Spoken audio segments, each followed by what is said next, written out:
बात करेंगे news 18 India पर उत्तर प्रदेश की, क्योंकि यहां के संभल में अवैध निर्माण के खिलाफ प्रशासन का एक्शन जारी है। यहां के सराय तरीन इलाके में अधिकारियों की एक टीम रिहायशी इलाके की पैमाइश कर रही है।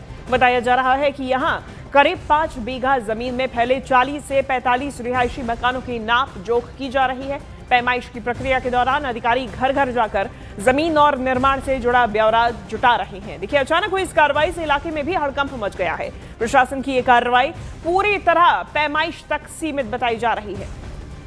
तो न्यूज 18 इंडिया पर एक्सक्लूसिवली सबसे पहले आप संभल की तस्वीरें देख रहे हैं, जहां पर अवैध निर्माण के खिलाफ प्रशासन का एक्शन जारी है। और इसके पहले भी बुलडोजर कार्रवाई देखी गई, बुलडोजर एक्शन देखा गया। अब यहां के सराय तरीन इलाके में भी अधिकारियों की एक टीम रिहायशी इलाके में पैमाइश कर रही है। हम ज्यादा जानकारी लेंगे, मेरे सहयोगी दीपक बिष्ट हमारे साथ जुड़ गए हैं। दीपक, पहले पैमाइश, लेकिन अब तक क्या चिन्हित किया गया है? क्या क्या इलाके चिन्हित किए, कितने घर चिन्हित किए गए हैं जो कि अवैध बताए जा रहे हैं? देखिए, इस वक्त हम सराय तरीन में हैं, संभल के, और सराय तरीन में यहाँ पर पैमाइश चल रही है। शिवांगी और अधिकारियों की टीम के साथ फोर्स यहाँ पर मौजूद है। कोई किसी तरह का विरोध ना करे इसको लेकर, क्योंकि जो एरिया है पैमाइश का, ये पूरा दायरा एरिया जो है पैमाइश का आता है। तकरीबन 5 बीघे से ज़्यादा की ये जगह है, जिस पर ये बताया जा रहा है कि यहाँ पर सरकारी तालाब था, सरकारी ज़मीन थी, उस पर एक तालाब बनाया गया था। लेकिन बाद में यहाँ पर तकरीबन कई सारे घर, ये जो आप देख रहे हैं, ये सारे घर जो हैं बड़े बड़े यहाँ पर बनाए गए। और उसके बाद इन घरों के जो स्वामी हैं, उनसे जब हमने पूछा कि ये घर आपने कैसे सरकारी ज़मीन पर बना लिए, तो उनका ये दावा था कि यहाँ पर उनके पूर्वजों ने इस जगह पर ये घर खरीदे थे।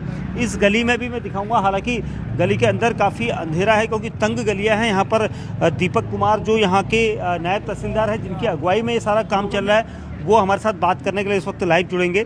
दीपक जी, आप यहाँ पर हैं और किस तरह से, कितने घर हैं यहाँ पर, कितनी ज़मीन है, ज़रा हमें बताएं कि क्या ये सरकारी तालाब नक्शे में है या पहले कहाँ था इस तरह की जगह? ये गाड़ा संख्या 332, ये वर्तमान खतौनी में भी तालाब है। और जो चकबंदी की जेल जो होती है CS 45-41, वहाँ पर भी तालाब है। और 1359 जो आदर्श वर्ष मनाया जाता है, 1359 फसली वर्ष की जो खतौनी है, वहाँ पर भी तालाब है। सर, कितने घर आपने अब तक चिन्हित कर लिए पैमाइश पर? अभी तक लगभग 17-18 घर लगभग चिन्हित हो चुके हैं। सर, ये ज़मीन क्या सरकारी है नक्शे में? क्योंकि यहाँ के लोगों का दावा है कि ये उन्हें पता ही नहीं, क्योंकि उनके पूर्वजों ने खरीदी थी। नक्शे में मैंने बताया तो सारे रिकॉर्ड में हमारे तालाब है। जो अभी तक हम जितने रिकॉर्ड हमने चेक किए हैं, सभी जगह तालाब है। अगर पैमाइश हो जाती है, उसके बाद क्या अगली कार्रवाई होगी कानूनी? तो तहसीलदार न्यायालय में धारा 67 की कार्रवाई होगी। वहाँ पर ये लोग अपना पक्ष रखेंगे, नोटिस दिया जाएगा, तो उसके बाद गुणदोष के आधार पर बेदखली की कार्रवाई की जाएगी। मतलब बेदखली मतलब बुलडोजर एक्शन भी हो सकता है? नहीं, खुद भी तोड़ लेते लोग, खुद भी छोड़ देते हैं, खुद भी तोड़ लेते हैं। हर जगह हटाने के लिए आपको एक्शन करना पड़ेगा? हाँ, नहीं, ये खुद से अगर नहीं करते हैं तब करना पड़ेगा। बिल्कुल, तहसीलदार दीपक जुरैल हमारे साथ थे, जिनका ये कहना है कि ये जो पूरा एरिया है, यहाँ भी देखिए, इस गली में भी यहाँ पर लगातार अंदर की टीमें, जो अंदर की तरफ जो टीमें हैं, वो यहाँ पर गई हैं और हर जगह पर ये पैमाइश हो रही है। शिवांगी, सबसे अहम चीज़ ये कि यहाँ पर लोगों को धारा 67 के आधार पर नोटिस दिया जाएगा, फिर वो अपना पक्ष रखेंगे, या जिसके बाद दस्तावेज होंगे वो दस्तावेज रखेगा, या फिर दूसरी चीज़ें। तो कुल मिला के यहाँ पर जो एरिया है, आप देखेंगे शिवांगी, तो कुल मिला के ये पैमाइश अभी भी लगातार जारी है। 18 घर हो चुके हैं जिन पर पैमाइश जारी है। बिल्कुल, धन्यवाद आपका तमाम जानकारी, तस्वीर हम तक पहुंचाने के लिए। आगे बढ़ेंगे। यूपी में वाराणसी के दाल मंडी इलाके में अवैध निर्माण के खिलाफ प्रशासन की कार्रवाई लगातार जारी है। यहां पे दाल मंडी में बुलडोजर और हथौड़े से अवैध निर्माण को गिराए जाने की तैयारी पूरी है। सुबह से ही मजदूरों की अलग अलग टीम्स मकानों को ध्वस्त करने के लिए पहुंची हुई हैं। जहां पर इन मकानों पर पहले कार्रवाई शुरू हुई थी, उन्हें पूरी तरह तोड़ने का काम अब शुरू हो रहा है। हम ज्यादा जानकारी लेंगे, मेरे सहयोगी रवि पांडे हमारे साथ जुड़ गए हैं।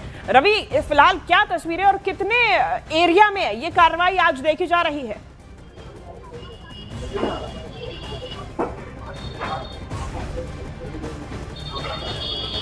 रवि, आप सुन पा रहे हैं हमें? तो देखिए, आज जो है वाराणसी के दाल मंडी में ये पूरी कार्रवाई की जा रही है। रवि पांडे मेरे सहयोगी लगातार बने हुए हैं। रवि, कितने एरिया में ये आज पूरी कार्रवाई देखी जा रही है? क्या तस्वीरें आज? जी बिल्कुल, देखिए सुबह से ही कार्रवाई यहाँ पर शुरू हो गई है और आप तस्वीरों में देख सकते हैं कि इस वक्त हम दाल मंडी के चौक थाना की तरफ की जो एंट्री पॉइंट है उस एंट्री पॉइंट पर हैं। और आज सबसे बड़ी खबर यह है कि 11वें जो मकान है उस मकान में हाथ लगा है। 7 दिन पूरे दूसरे पार्ट में काम को हो चुका है और कल आपने बुलडोजर की भी कार्रवाई देखी थी, जिसमें 3 मोर्चों पर कल बुलडोजर ने काम किया था। सबसे पहले चौक थाना के एंट्री पॉइंट पर, उसके बाद दाल मंडी के मध्य में और उसके बाद सीधे नई धड़ का जो लंगड़ा हाफिज मस्जिद है उसके सामने एक 3 मंजिले मकान को ध्वस्त किया गया था। और आज 11वां जो मकान है उसमें मजदूर पहुंच चुके हैं और उसमें हथौड़े की जो कार्रवाई है वो शुरू हो चुकी है। अलग अलग टीमों में जो मजदूर हैं वो लगे हुए, एक साथ 4 मकानों में काम चल रहा है और अब तक 11 पूरे मकान है जिसमें हाथ लग चुका है। तो ये कहा जा सकता है कि दाल मंडी का जो चौड़ीकरण का जो पूरा योजना है वो लगातार आगे बढ़ाया जा रहा है और तेजी से यह काम किया जा रहा है।